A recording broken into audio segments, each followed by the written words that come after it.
Got it. So I think in theory, I think it all sounds pretty great, right? And I think it addresses a lot of the pain points that drivers have. And I think that's probably why, David, as you mentioned, it's been sort of a slam dunk with drivers. And we'll talk about the passengers in a second and sort of what might drive them over to this co-op model. But I guess I'm curious, if you look at the business model of Uber and Lyft, right? I mean, most people would sort of agree that they're not really profitable. And so even though they take that 30 to 40% rate, which, you and I know, David, right, feels really high on those trips, right? It's like you do all the work and Uber takes 40, sometimes more percent of each fare. They're also not making money taking those high rates. So what allows you guys to sort of, cap that at 15%? Basically, I'm just wondering, like, how do you kind of arbitrage that difference? Because I think it sounds great in theory, but how do you actually, cut out, like, I think like there's this narrative, right? The companies are greedy and they're making all this money. And it is true that the valuation of the companies has gone way up, but that's very different than, like the unit economics per trip basis, right? So I'm a total nerd on unit economics. All Well, right. this And I don't know a lot, so you could probably educate me. I know that's like the one buzzword I know, but that's it. So Alissa, let me know. yeah. So if you look at the now like public disclosures, like Yeah. the ride hailing business, especially in major metropolitan areas, is profitable. Okay. But when it's not, it's because there's these promos, right? So Mm-hmm. you're a new driver, get $500. Yep. Do 10 trips, get $100. Mm-hmm. You're a new customer, $25 off your first ride. And I think Yeah. we've made a decision as a cooperative, we're going to offer a steady state better deal. We will offer a steady state better deal to drivers. We will offer a steady state better deal to riders, but Mm-hmm. we're not going to have the disposable cash to play these cash incentive Yeah. games, either with drivers and riders. And that we've had positive unit economics on every single trip we've done. Got We got it. to pay Stripe, we got to pay our payments Yeah. processor. But that's really an event, we've got to pay the team. And Mm-hmm. but like from a unit perspective, we've been profitable on every trip because we're not doing those Got it. cash on either side. Got it. And that is a good point, that in the major markets, I think when you break down the numbers for Uber and Lyft, they are profitable and, it kind of produces a lot of cash for them, as you mentioned. And so that, you can come in and kind of arbitrage that difference. So I think on the driver's side, I mean, I think it does make a lot of sense. And this has always been like, for me, when I hear about new companies, new models, like I think there are a lot of issues on the driver's side, as, you've pointed out, and I've pointed out many times in the past. And it's actually, I think that's kind of the easy part, is getting drivers over. Like, hey, we're going to cap the commission. Okay. It doesn't take a rocket scientist to realize, like, it sucks, like, to do a trip and then Uber takes 60%. Probably shouldn't do that. Right. Things like that. And so I guess when you talk about, okay, if we're not offering any incentives, we're not offering any bonuses, I guess that leads me over to the passenger side. How do we get passengers over to taking this co-op model? I mean, there's the discount versus, Uber and Lyft. I mean, I guess that's one way, but, can Uber and Lyft just drop their prices too? I mean, what's like the real, I guess, sustainable path to getting customers over to a new app? I think the initial part was understanding the city, because Mm-hmm. the people who use rideshare fall into different like categories and groups. Not to get too granular, but we identified that there are people who see a lot of these stories, especially in the city. We had the story where the city was sued for 800 million because of artificially inflating the tax medallion prices.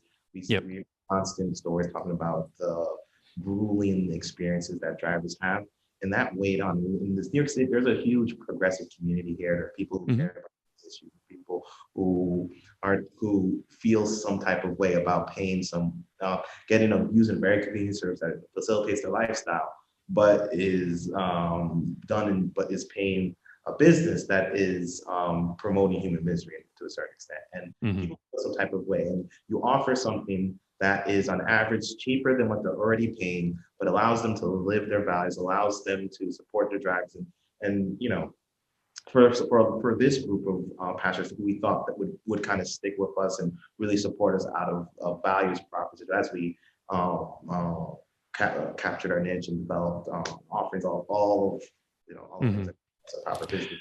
We realized that this was easy. It was an easy Yeah. thing. So so it sounds like, sort of the emotional connection, right? And obviously like kind of wanting to, like, I think if you talk to individual passengers and, explain, the situation, like I gave a ride the other night on Uber, and as the lady was walking out, she gave me a $5 tip, and she's like, oh, the last driver told me about how poorly Uber treats you. I feel bad. And I was like, oh, sweet. I got a $5 tip. Thank you, cash for that. Whoever that other driver, that I appreciate, like, she hooked me up with the tip. And so I think that on an individual level, that does make sense. But, if I look at, like Lyft, for example, like they've sort of always been kind of, like the more friendly option, right? Like, I think if anything, like, like we've done studies in the past that like drivers were more satisfied with Lyft. And, I think today the companies are sort of very similar. But, I just pulled up the market share data. My buddy Todd Schneider keeps this up to date on his website. And, Lyft is a couple months old, but, Lyft is at like 25% market share. Uber's basically at 75. Via's in there with less than 1%. But, it's basically 3-1 in a market like New York City. And so I feel like I'm not convinced that that sort of, like we treat drivers better. Passengers actually care about that.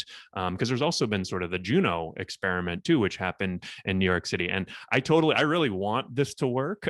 I want to be able to say like, hey, passengers care more about their drivers and treating them better. But it seems like passengers really primarily care about like what's the cheapest and most reliable ride. So what do you think about that, and like what learnings do you take from maybe like Lyft's experience battling Uber and maybe even Juno too?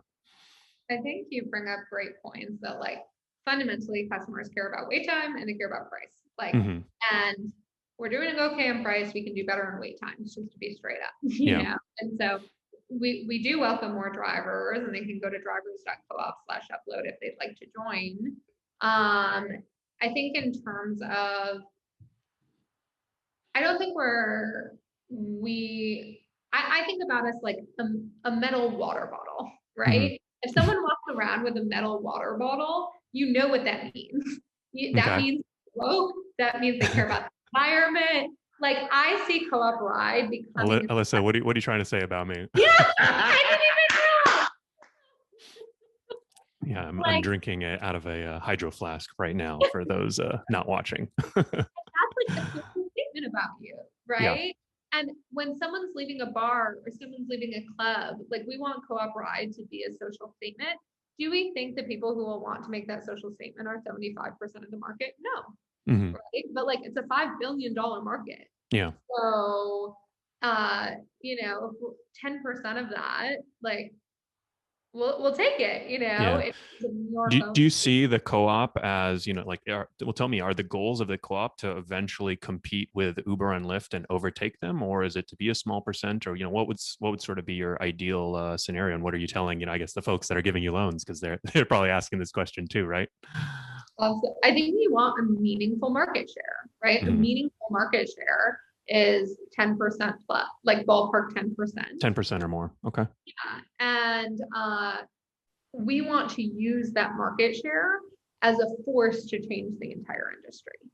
Got it. We want to seat at the table for every policy conversation. Right now, the policy conversations are dominated by companies who are saying what drivers want. We have a policy committee that's made up of our members. And as an organization, like we don't have ulterior, like by definition, we don't have ulterior motives.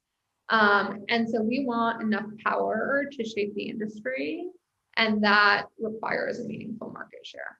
Got it. Oh, no, it's effective. It comes down to power.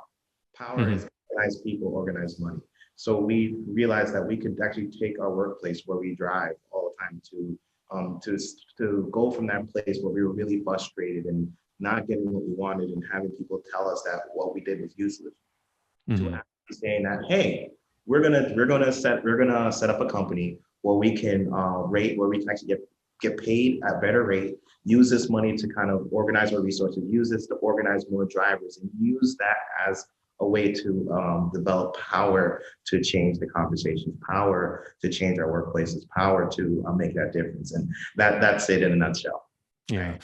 So, every time I interview a rideshare CEO, they always kind of remark to me is, wow, this business is a lot more expensive than I thought, and it's a lot tougher than I thought. So what's been your biggest challenge, or really what's been the hardest part, maybe since you launched in the last couple of months? We If want you to can narrow it down to one thing. we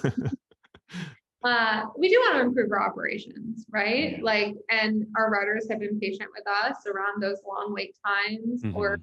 sometimes an inability to fulfill trips. And like, we know we have to work on that and we are Got working it. on it. So you mean like the actual product experience, calling a ride, making sure that a driver is there within 3 to 7 minutes or whatever it might be, and the prices are. I mean, I guess you guys used a fixed price. Is there surge pricing or anything like that? No. No surge pricing. So really the reliability of the system, it sounds like.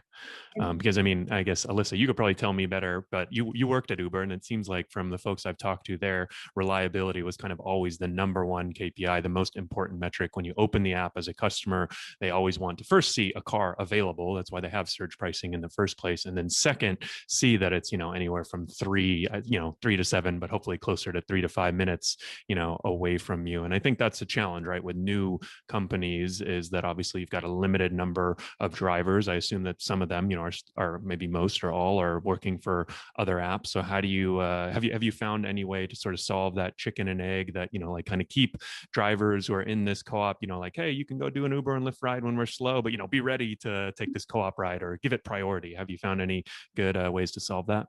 I think you've got the narrative exactly right. And so we're just bringing more folks into our universe with exactly that narrative. Got it. More drivers. Cool.